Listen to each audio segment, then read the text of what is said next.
What is going on, guys? Lost Sins from Lost Sins underscore over on Twitch, where I streamed my 50 hours or so of gameplay at the time of me recording this video, before currently going back in for another 20 plus hours for that juicy platinum trophy.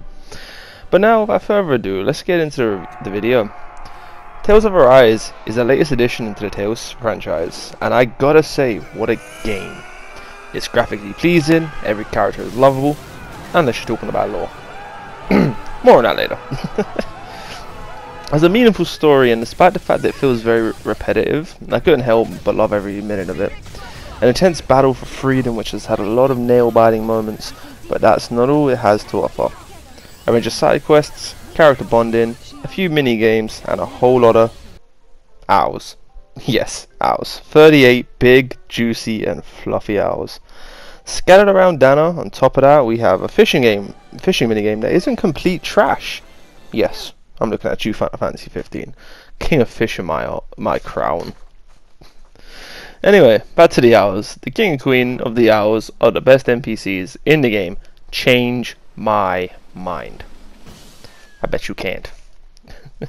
Now let's talk about the lords, from Bullsack to Volron. If you ain't calling him Bullsack, you ain't even playing the right game, lads. Let's just be real. Onto the characters: Alphen, Iron Mask, the king of complaining, and friendship talking. A page out of Sora's book.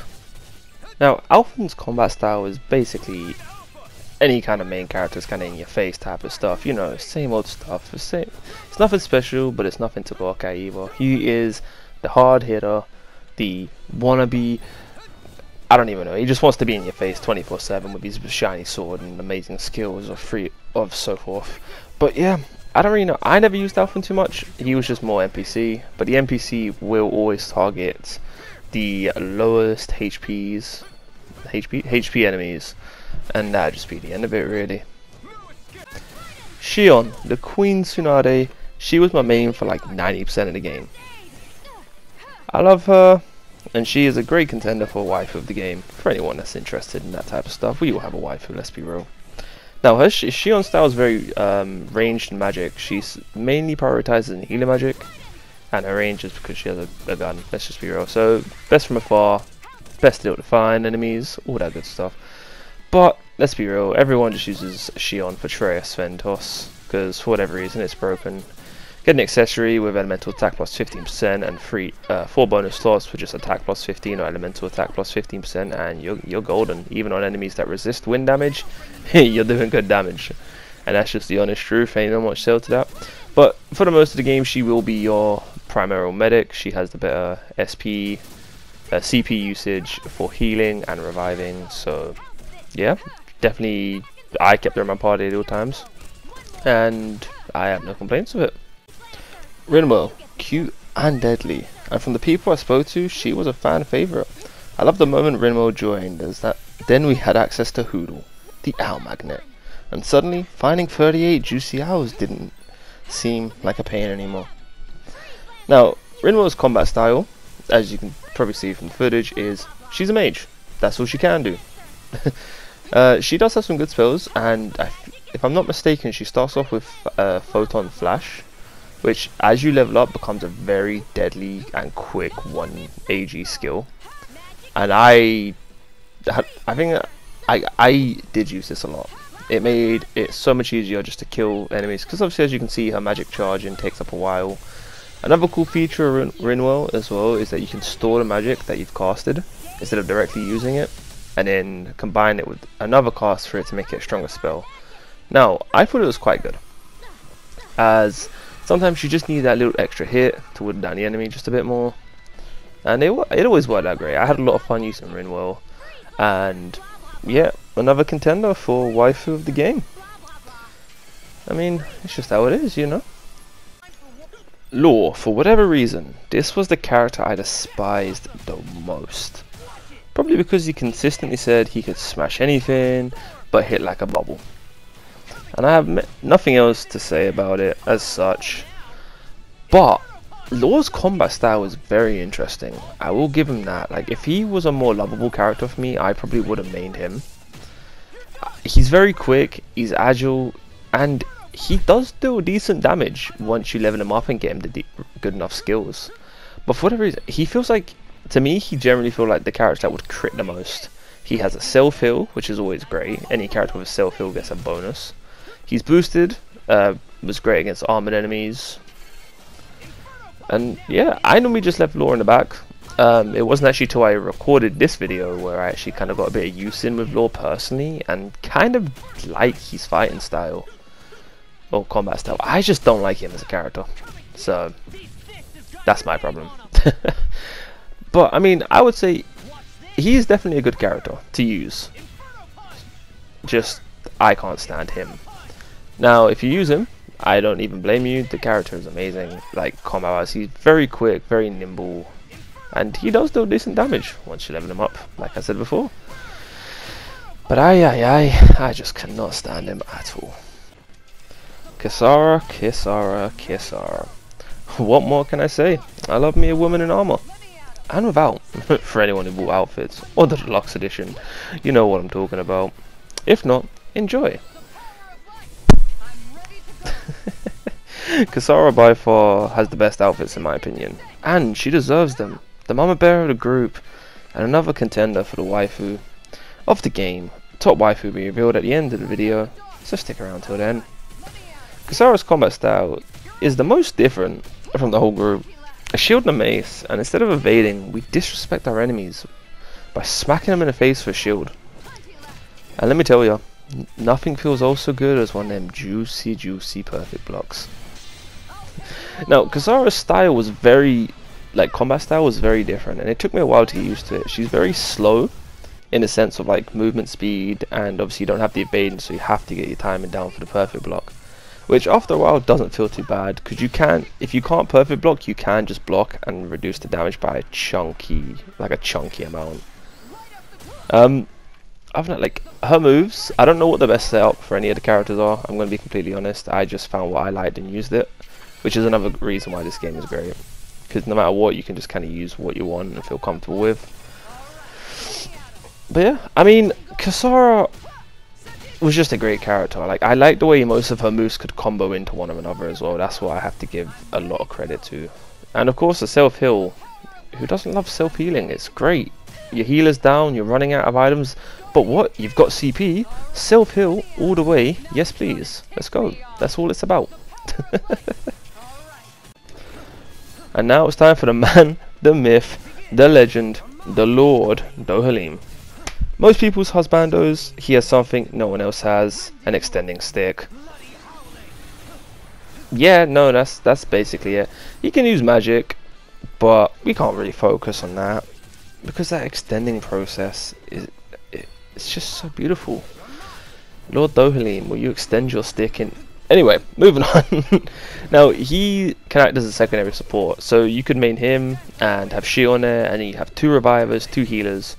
Just do keep in mind that Haleem's does cost more CP, which isn't the worst thing in the world. It's just something to keep in mind. So maybe you would main Haleem and then have Shion as an NPC doing the healing and reviving for you. Again, it's really up to you.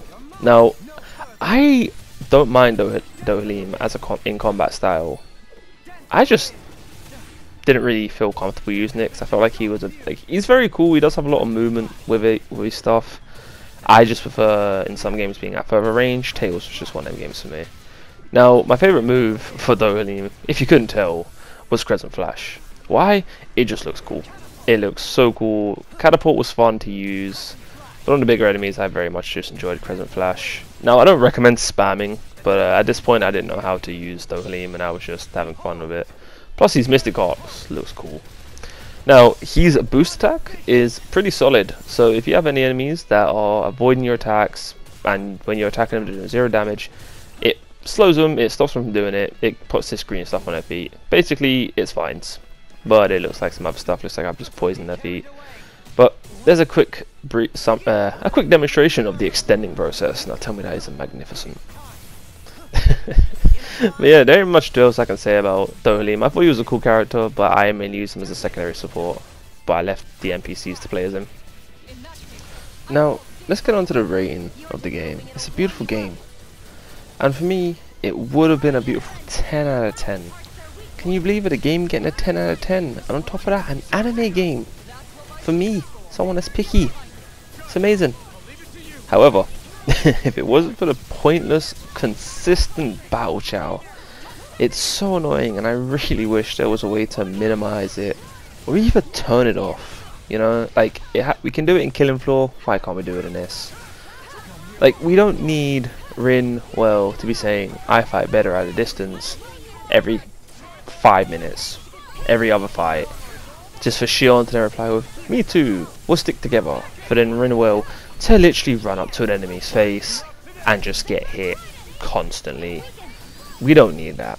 I'm not about that life. Rin ain't about that life, but apparently she is. A cool feature that I have to give credit for is the skits. They provide funny little moments and bonding moments for each character, and I think it's pretty cool, especially since the accessories you put on actually show up in the skits. And I think what's great about that is there's a certain pair of glasses, and it is just mind-numbingly hilarious. Now, the battle system is comfortable. SP, XP make the world go round, and also help it so you can teach yourself different stuff to increase your playstyles, making it better. Both SP and XP are obtained through battles. Easy enough, you can farm for it, and if you do all the side quests, you shouldn't really ever feel like you're underleveled. Now, SP is what makes your playstyles adjust based on the different enemies you're fighting for different elements, or just general moves that you really enjoy and you like to see your characters use. Now, the more you use a move, the more proficiency it earns. The higher the proficiency is, the more damage it does.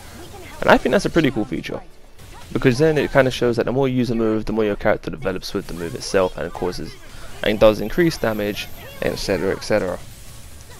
Now, one of the things, the main thing I love about this game more than anything, is Kasara's big old booty.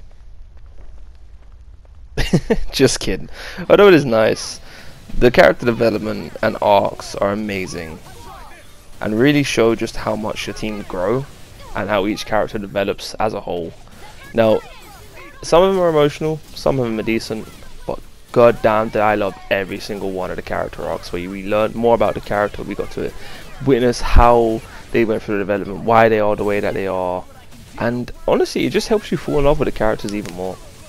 Unless we're talking about lore, then lore can just smash a brick wall. Yeah. Now, overall, after we've been through all that, now I know I didn't talk too much about Lords, I didn't see too much to say about them. I thought each character was meh, and I did enjoy them, but I mean, I just wouldn't really have much to say too much on them, just for simple fact of, to me they were just battles, and I disliked a lot of them as is. So yeah, overall I have to give this beauty of a game an 8 out of 10. Now, after doing everything, I still think it's a great game. I would love to give it a 10. However, we all just kind of know what it's about in terms of that mindless chatter. Because even if you was to sit here and watch this video every time I'm in a fight, you would see every couple of seconds more pointless chatter coming up. Now imagine listening to that through your headset constantly, 24/7 while streaming. It was great. Even chat hated it. I hated it. Chat hated it. It was great. But now, without further ado, let's get on to the waifu of the game.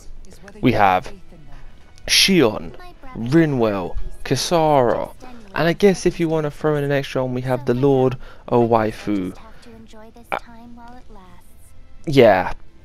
Other than that, there isn't really much else to say about that character.